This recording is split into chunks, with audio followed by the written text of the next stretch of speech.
Happy Monday, everyone. Hope everybody's having a good day. It's been a kind of a little bit of a wacky week of football, I'd say. We're going to be talking about a Cardinals game that happened yesterday. Same old song, 7 straight home losses, 8 straight home losses to the Rams, 1-11 now against Sean McVay.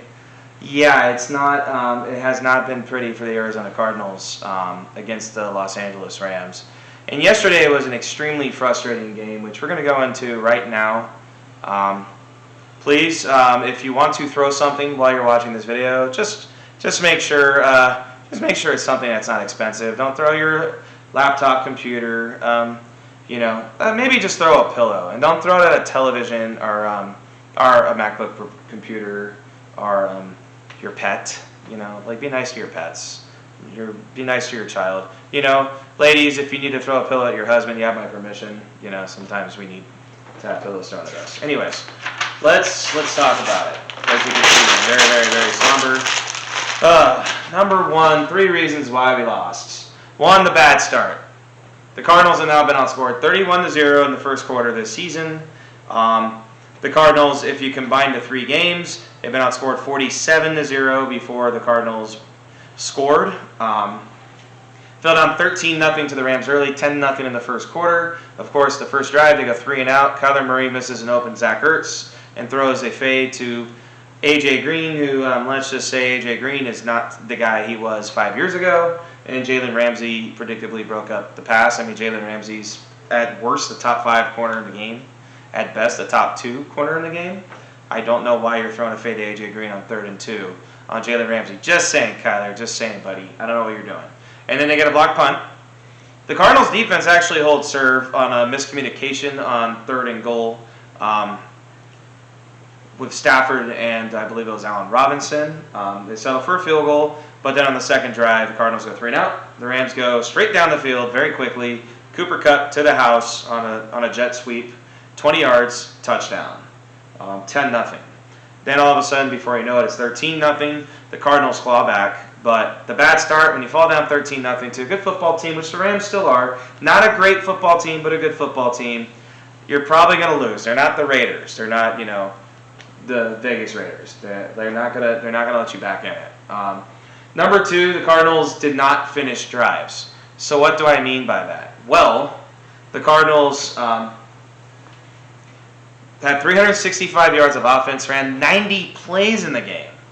90 plays, ran a significant, more than 30 plays more than the Rams, but only kicked 4 field goals, only made it in the red zone 1 time. They just did not finish drives. They were good in between the 20s. Once they got in the Rams territory and into the red zone, once after the first 4 drives, 3 and out, 4 and out, 3 and out, 3 and out, the Cardinals finally started to get something going, but they did not finish drives, kept having to settle for field goals, and then on the drive where they didn't have to settle for a field goal, they ended up having a drive stalled on 4th and 4. Let's actually talk about that right now. When you're down 20-9 with 11 minutes to play, take the points. Unless it's 4th and 1 or 4th and 2, Cliff, take the points. Get your team at least back within a prayer of, getting back in the game. The Rams, of course, went straight down the field. Just to let you know, the defense did not play as well as you'd think. I know the Rams had 330 yards of offense, and you say that's pretty average, not bad. The Rams did have 7.5 yards of play, which means they were very, very explosive. But I will say the Cardinals situationally actually played pretty well on defense. Like outside of a 3rd 11, which was probably the biggest play of the game when it was 13-9, when Zaven Collins missed a point-blank sack on Matthew Stafford, and he completed a pass to Cooper Kupp, which later on Cam Akers all of a sudden, who had -1 yards rushing in the first half, looked like, 2006 LaDainian Tomlinson, just carving through the Cardinals' defense, 10 yards here, 9 yards here, 12 yards here, 14 yards for a touchdown. But the big thing is that they didn't finish drives. I'm not even blaming it primarily on the defense. If you think about it, the Rams scored on a block punt, their first 3 points, and then after that, they had really 2 good drives the whole game. I think outside of that, the Cardinals defense held serve for the most part and actually controlled the game after the 13-0, but as we said, the Cardinals could not get over the hump because they could not finish the drives. Number 3, poor play calling. First off, to start the game, all these slow starts. The Cardinals have scored one one touchdown in the first half. They had one good drive in week 1 on their third drive against the Chiefs. They scored one first half touchdown. I mean, well, they've only scored 4 touchdowns total. I'm sorry, 6 touchdowns total. But, most of those points have come in the fourth quarter, when the Cardinals are fighting back, from big deficits. But poor play calling is the problem, You need to get Kyler Murray outside the pocket, running.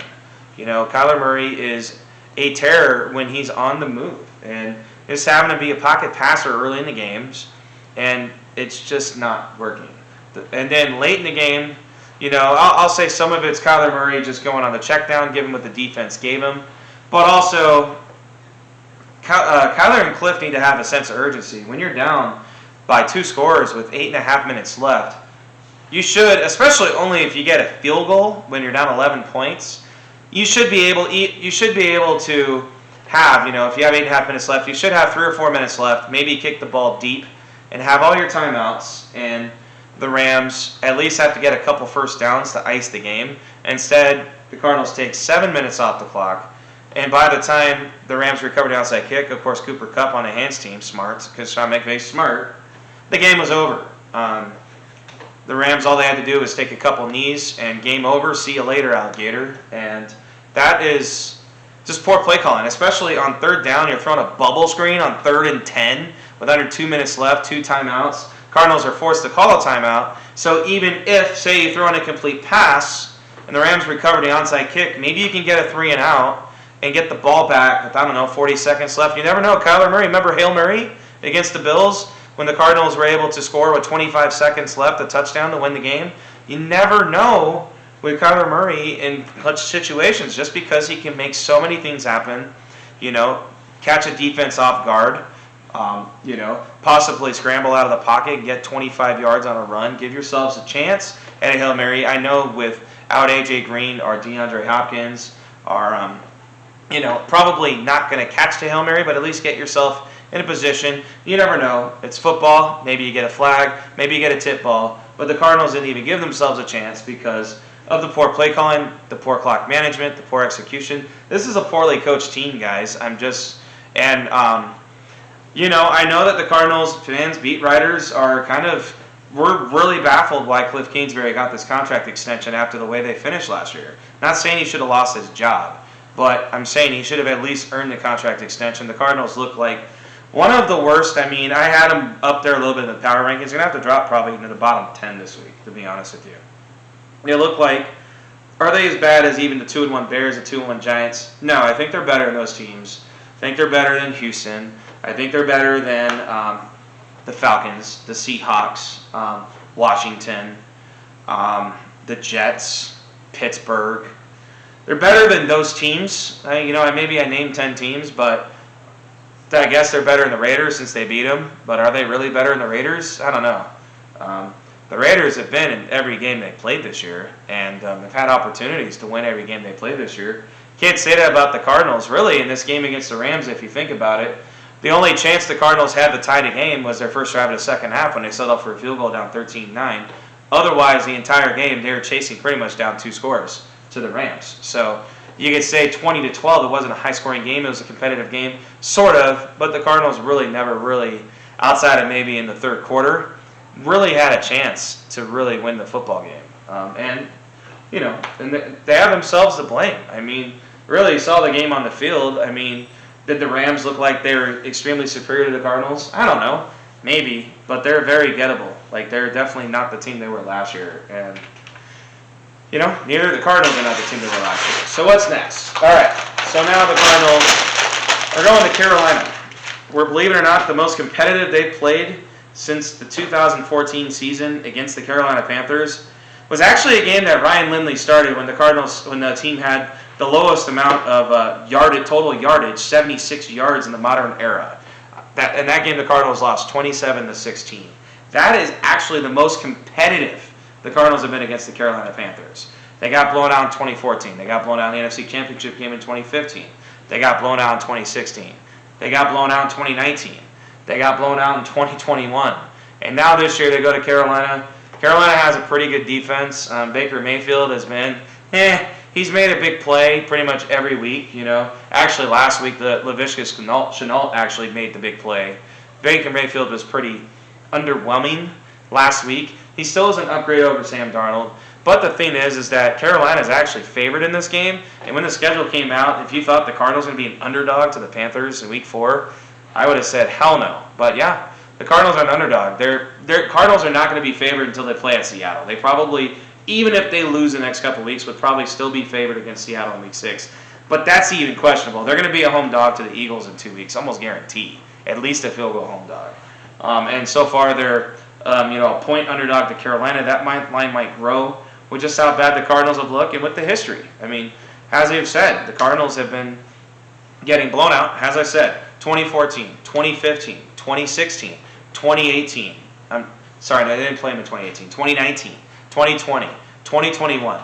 That's 6 straight games that the Panthers have kicked the Cardinals' ass, to put it so lightly. So this is kind of, you think the Rams are the nemesis? At least the Cardinals have been competitive in some games. The last couple of years in Arizona have been competitive. I mean, the Monday night game was a relatively competitive game last year where the season went. But you want to know what the most disappointing, everyone, about the Cardinals game yesterday against the Rams was? There's no sense of urgency, and when you're playing a team that just kicked the crap out of you in the playoffs last year, I was very disappointed by that. And it is hard for me to get a fan base fired up talking about it when there's no sense of urgency in a game. You need sense of urgency. I hope next week against Carolina, the Cardinals actually maybe have a lead before the end of the game. We'll see. The Cardinals have been oddly successful on the road outside of one odd December day in Detroit last fall. The Cardinals have won every single road game they've played since the start of last year, if you don't include the playoff massacre. So, we'll see. I think it's a must-win game. I was very disappointed by the performance yesterday from the Cardinals. I felt like it was a statement game. And yeah, the Cardinals made a statement in the wrong way. I also want to say before I go, please read my blog every Friday, drewsports.com. I am pulling out the picks. I'm slightly over 500, had a 10-5 in 1 week overall, but I went 5-0 on my best bets. And last year I went 58% on my best bets.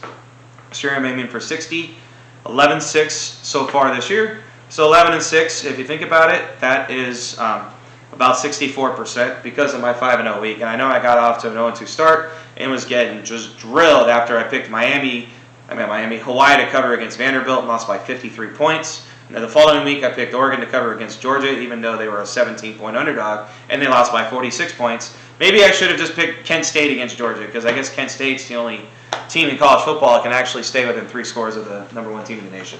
Anyways, 5-0 on best bets last week. You gotta follow your boy, Andrew. This week, there's already some games I'm looking at. I'm like, I kind of like that one, I kind of like that one. We'll have them on Friday. Follow me the rest of the week. Follow me on Twitter at StuDrew. I will see you tomorrow.